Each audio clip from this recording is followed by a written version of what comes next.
प्रिय साहित्य अनुरागी मित्रों एवं मेरे प्यारे विद्यार्थियों, हमारे इस YouTube चैनल पर आप सबका स्वागत है।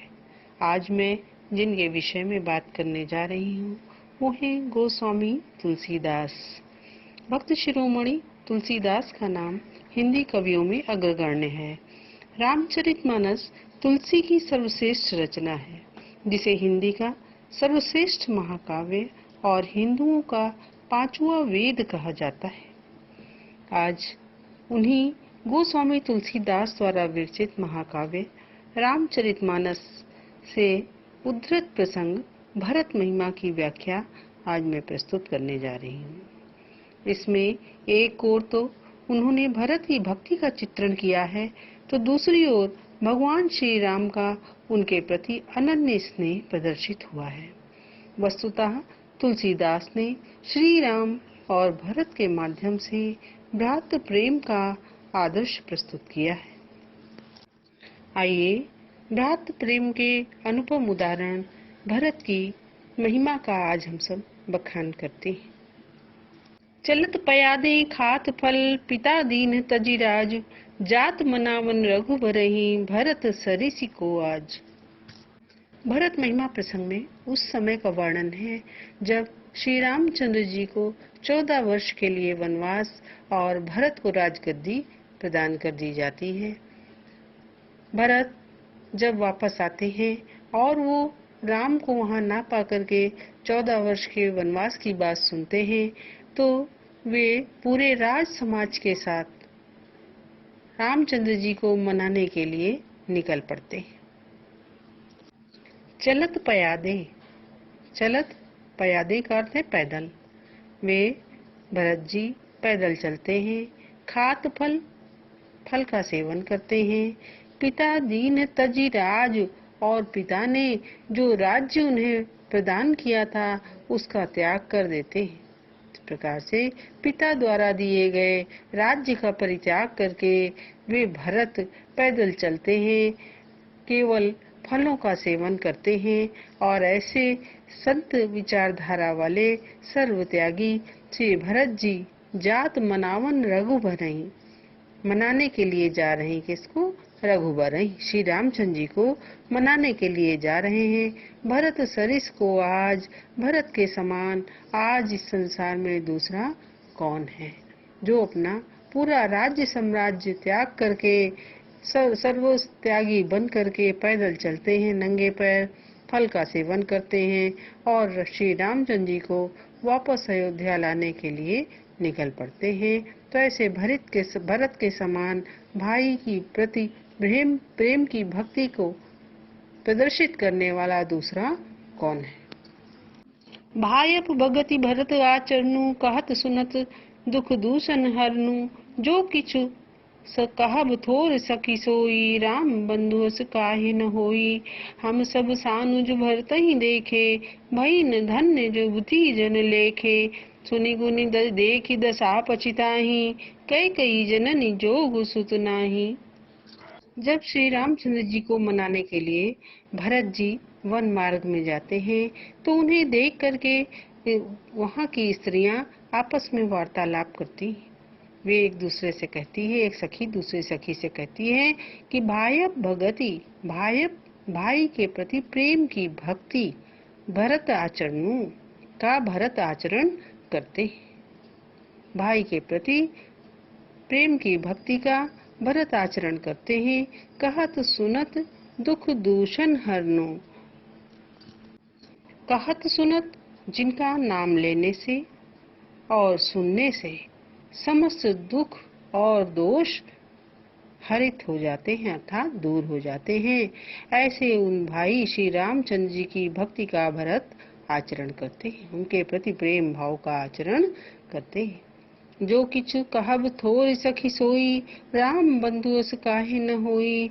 हे सखी, उनके विषय में हम जितना भी कहें वही थोड़ा है, क्योंकि राम बंधु बस काहे न होई। ऐसे श्री रामचंद्र जी के वे भाई हैं, तो फिर इस प्रकार का आचरण उनका क्यों नहीं होगा। हम सब सानुज भरत ही देखे, भई जन धन्य जुबती जन लेखे। वो सखी कहती कि हम सब ने सानुज सा अनुज छोटे भाई के साथ भरत ही देखे भरत को देखा है। हम सब ने छोटे भाई भरत के छोटे भाई शत्रुघ्न के साथ भरत को देखा है। बहिन धन्य जुबती जन लेखे, और हम सब उनके इस प्रकार के रूप सौंदर्य को देखकर उनके दर्शन करके हम समस्त युवतियां धन्य हो गई। सुनी गुनी देखी दशा पछताही, कई कई जनन जोग सुत नाही। उनके गुणों को सुनकर वो सखी कहती है कि सुन गुनी उनके गुणों को सुनकर और उनकी ऐसी योगियों जैसी दशा को देखकर पछताही, हम सब पश्चाताप कर रही हैं, क्योंकि कई कई जननी जोग सुत नाही। हमें तो ऐसा लगता है कि कई जननी कैकई के द्वारा जन्म देने योग्य वे पुत्र नहीं हैं, क्योंकि कहाँ प्रेम भाव से परिपूर्ण सर्वत्यागी भरत और कहाँ वो रानी कैकई जो अत्यंत निर्दयी है, जिसने जरा भी नहीं सोचा और राम को वन भेज दिया। तो ऐसे उस पुत्र की माता होने के योग्य कैकई नहीं है। कौ कह दूषनुरानी नाही, विधि सबु कीन हम ही जो दाहिन। कहाँ हम लोक वेद विधिहीनी, लघुति कुल कर तूति मलिनी। तब वहाँ स्थिति कोई स्त्री कहती है कि दूषण रानी नहीं, इसमें रानी कैकई का कोई दोष नहीं है। विधि सबु कीन, क्योंकि ये सब तो विधाता ने किया है। हम ही जो दाहिन, और क्यों किया है? जो हमारे दाहिन हो अर्थात अनुकूल हो। जो हमारे बात हमारे अनुकूल थी वो सब विधाता के द्वारा ही की गई है। इसमें रानी कैकई का कोई दोष नहीं है। जो हमारे लिए उचित था, अनुकूल था, वही हुआ है। हमारे भाग्य में भरत जी के दर्शन लिखे थे, इसलिए विधाता ने ऐसा किया है। कहाँ हम लोक वेद विधिहीनी, लघुति कुल कर तूत मलिनी। नहीं तो कहाँ हम ग्रामीण स्त्रियां और लोक मर्यादा वेद आदि से हम रहित हैं। लघुति हम तुच्छ स्त्रियां हैं, ती मने स्त्री, लघु मने छोटा अर्थात तुच्छ। हम तुच्छ स्त्रियां हैं। कुल करतूत मलिनी, हमारे करतूत अर्थात कर्म और हमारा कुल ये सब मलिन है। न हमारे कर्म ही उच्च हैं, श्रेष्ठ हैं, न हमारे कर्म ही श्रेष्ठ हैं। तो ऐसी स्थिति में जो हमारे लिए उचित था वही विधाता ने किया। बसही कुदेश कुगांव कुबामा, बसही कुदेश हम खराब देश में रहने वाली हैं, कुगांव खराब गांव में रहने वाली है, कुबामा बामा मने स्त्री, कु मने खराब, और खराब स्त्रियां हैं, तुच्छ स्त्रियां हैं जो जंगली प्रदेश में रहने वाली हैं, जहाँ पर लोक मर्यादा या वेद ज्ञान आदि नहीं है। कहाँ यह दरस पुण्य परिणामा। तो ऐसी स्थिति में हम लोगों को कैसे इनके दर्शन मिलते? ये जो आज पुण्य कर्मों का परिणाम हमें मिला है वो कैसे सुलभ हो पाता? असु आनंद अचरिज प्रतिग्रामा, जनु मरुभूमि कलप तरुजामा। तुलसीदास जी कहते हैं इस प्रकार का आनंद भाव और आश्चर्य का भाव वहाँ के प्रत्येक ग्रामों में व्याप्त हुआ था। ऐसा लगता था लोगों को देखकर, जनु मरुभूमि कलप तरुजाना, ऐसा लगता था मानो मरुभूमि में, मरुस्थल में, रेगिस्तान में कोई कल्प वृक्ष उगाया हो। इस प्रकार का आनंद और आश्चर्य का भाव वहाँ के प्रत्येक ग्रामवासियों में व्याप्त हो गया था। आगे देखें, दोहा है, तही बासर बसी प्रात ही, चले सुमिर रघुनाथ, राम दरस की लालसा, भरत सरि सब साथ। तुलसीदास जी कहते हैं तही बासर, उस दिन, बासर का अर्थ है दिन, बसी वहीं निवास करके, प्रात ही प्रातः काल ही, चले सुमिर रघुनाथ, श्री रामचंद्र जी का सुमिर, सुमिर का अर्थ है स्मरण करके वे वहां से चल पड़े।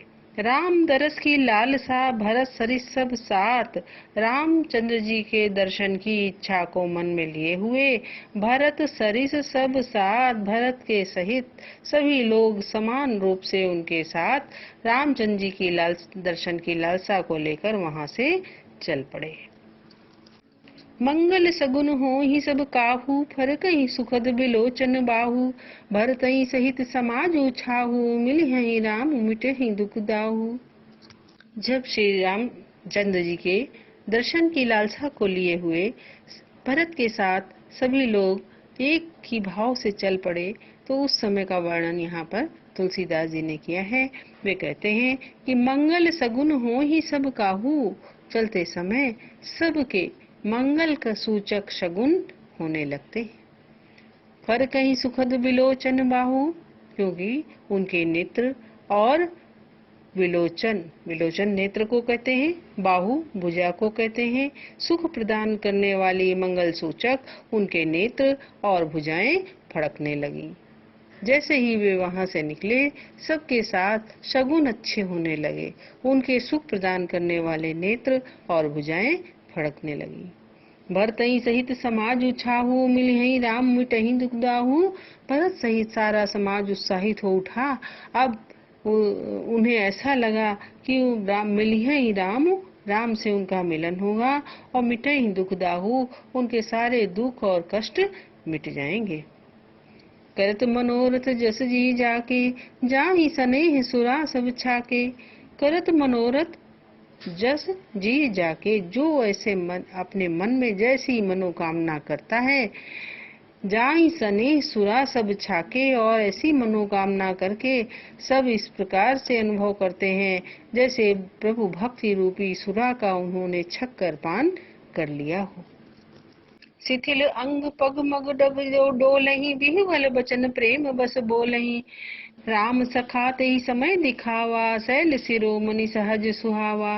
जासु समीप सरित पय तीरा, सी समेत बसहि दो बीरा। प्रभु राम की प्रेम विह्वलता के कारण शिथिल अंग सभी के अंग शिथिल पड़ गए। पग मग डगी डोले हैं, और जब वे अपने पग मार्ग में रखते हैं, अपने पैर मार्ग में रखते हैं, तो उनके कदम डगमगा जाते हैं।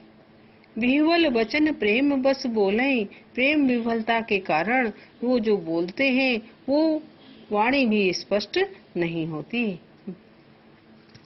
वे सभी प्रभु राम के प्रेम के वशीभूत हो गए हैं, जिसके कारण भाव विह्वल हो उठे हैं और जिसके कारण उनके अंग शिथिल पड़ गए हैं। मार्ग में उनके सीधे पग भी नहीं पड़ते। राम सखा तेहि समय दिखावा, उसी समय रामचंद्र के सखा निषाद राज उन्हें दिखाई दिए। शैल शिरोमणि सहज सुहावा, निषाद राज ने उन्हें शैल शिरोमणि, पर्वतों में सर्वश्रेष्ठ कामतगिरी पर्वत जो सहज रूप में सुहावा शोभित हो रहा था, उसके दर्शन कराए।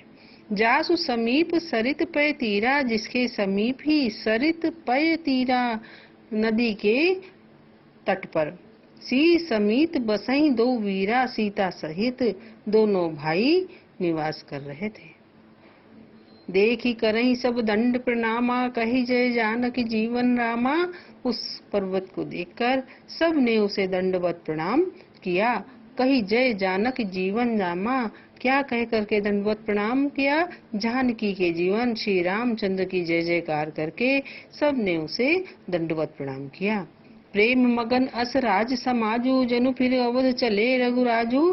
प्रेम में मगन हो गया अस, इस प्रकार राज समाजू, पूरा राज समाज उस समय इस प्रकार प्रभु श्री रामचंद्र जी की प्रेम में मगन हो गया। जनु फिर अवध चले रघुराजू, मानो श्री रामचंद्र जी पुनः अयोध्या वापस लौट चले हों। अगला दोहा देखें। भरत प्रेम तेहि समय जस, तस कही सकै न शेष। कभी अगम जिम ब्रह्म सुख, अहम मलिन जनेश। तुलसीदास जी कहते हैं कि भरत प्रेम तेहि समय जस, भरत का प्रेम उस समय जिस प्रकार उनके हृदय में उत्पन्न हुआ।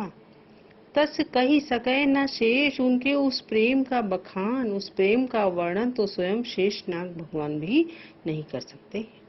कवि अगम जिम ब्रह्म सुख, अहमम मलिन जनेशु, जिस प्रकार से कवि पहुंच नहीं सकते हैं, अगम्य होता है कवियों की वाणी किसका वर्णन करने में, जिम ब्रह्म सुख, ब्रह्म से प्राप्त आनंद का वर्णन जिस प्रकार कविगण नहीं कर सकते हैं, उसी प्रकार भगवान श्री रामचंद्र जी के प्रति प्रेम का भाव भरत के हृदय में उत्पन्न होने पर उसका वर्णन भी करना असंभव था। स्वयं शेषनाग भी उसका वर्णन नहीं कर सकते थे। तो अहमम मलिन जनेश, मेरे जैसा मलिन व्यक्ति भला उनके उस प्रेम का वर्णन कैसे कर सकता था। सकल स्नेह शिथिल रघुबर के, गए कोस दुई दिन कर ढर के, जल थलु देख बसे निसबीते, कीन गवन रघुनाथ प्रीते। तुलसीदास जी कहते हैं कि सकल स्नेह, सकल संपूर्ण, स्नेह, स्नेह का अर्थ है स्नेह में, प्रेम में शिथिल हो गए थे। किसके स्नेह में सभी लोग शिथिल हो गए थे? रघुवर के, श्री रामचंद्र जी के स्नेह में सभी लोग शिथिल हो गए थे। और उस शिथिलता के कारण गए कोस दुई दिनकर ढर के, दुई दिनकर, दिनकर सूर्य को कहते हैं, अर्थात दोपहरी बीतने तक सब केवल 2 ही कोस चल पाए। सबके शरीर इतने शिथिल हो गए भगवान श्री राम के प्रेम में परिपूर्ण होकर के कि वो दोपहरी व्यतीत होने तक केवल 2 ही कोस चल पाए। जल थलु देख बसे निस बीते, कीन गमन रघुनाथ प्रीते। और फिर जल थलु देख, जल और स्थल भाग को देखकर, जहाँ सारी सुविधाएं हों, बसे वहीं पर उन्होंने निवास किया। निस बीते, कीन गवन रघुनाथ प्रीते, रात्रि व्यतीत करने के लिए उन्होंने वहां पर विश्राम किया, वहां बस गए। कीन गवन रघुनाथ प्रीते, क्योंकि उन्हें फिर प्रभु श्री रामचंद्र जी के दर्शन करने के लिए, उनका प्रेम प्राप्त करने के लिए जाना था। उहाँ राम रजनी अवशेषा, जागे सी सपन अस देखा, सहित समाज भरत जनु आए, नाथ वियोग ताप तंताए। उहाँ राम और उधर श्री रामचंद्र जी, रजनी अवशेषा, रात्रि के शेष होने पर भी, रात्रि अर्थात प्रातः काल नहीं हुआ था, रात्रि के शेष होने पर ही जाग गए। सी सपन अस देखा, क्योंकि सीता जी ने इस प्रकार का स्वप्न देखा था। सहित समाज भरत जनु आए, नाथ वियोग ताप तंताए। सीता जी ने क्या स्वप्न देखा था कि भरत जनु आए, मानो भरत आए हैं। किसके साथ? सहित समाज, पूरे राज समाज के साथ मानो भरत आए हैं। नाथ वियोग ताप तंताए, हे नाथ, वे उनका शरीर वियोग के ताप से जल रहा था। सकल मलिन मन दीन दुखारी, देखी सासुआन अनुहारी। सकल मलिन, सभी उदास थे, दुखी थे। मन दीन दुखारी, सबके मन दीन थे, दुखी थे, सभी उदास थे। देखी सासुआन अनुहारी, और मैंने स्वप्न में क्या देखा है कि सास आन अनुहारी, अपनी सासों को तो दूसरे ही स्वरूप में देखा है। कहने का भाव क्या है कि सीता जी ने अपनी सासों को सौभाग्यवती रूप में नहीं देखा था, उन्हें दूसरे ही रूप में देखा था। सुन सी सपन भरे जल लोचन, भये सोच बस सोच विमोचन। सुन सी सपन, सीता जी के स्वप्न को सुनकर भरे जल लोचन, श्री रामचंद्र जी के नेत्रों में आंसू भर आए। भय सोच बस सोच विमोचन, सबके शोकों को विमोचन करने वाले, दूर करने वाले स्वयं श्री रामचंद्र जी शोक के वशीभूत हो गए। लखन सपन यह नीक न होई, कठिन कुचाह सुनाई कोई। अस कही बंधु समेत नहाने, पूज पुरारी साधु सम्माने। लखन सपन यह नीक न होई, श्री रामचंद्र जी ने फिर लक्ष्मण से कहा कि हे लक्ष्मण, ये स्वप्न अच्छा नहीं है। कठिन कुचा सुना है कोई, जरूर जो है कोई न कोई बुरी खबर, कोई न कोई बुरी सूचना कोई देगा, कोई सुनाएगा। अस कई बंधु समेत नहाने, ऐसा कहकर वे भाई के साथ अर्थात लक्ष्मण के साथ नहाने चले गए, स्नान करने चले गए। पूरी पुरारी साधु सम्माने वहां पर पुरारी का शिव का पूजन करके समस्त साधुओं का सम्मान किया।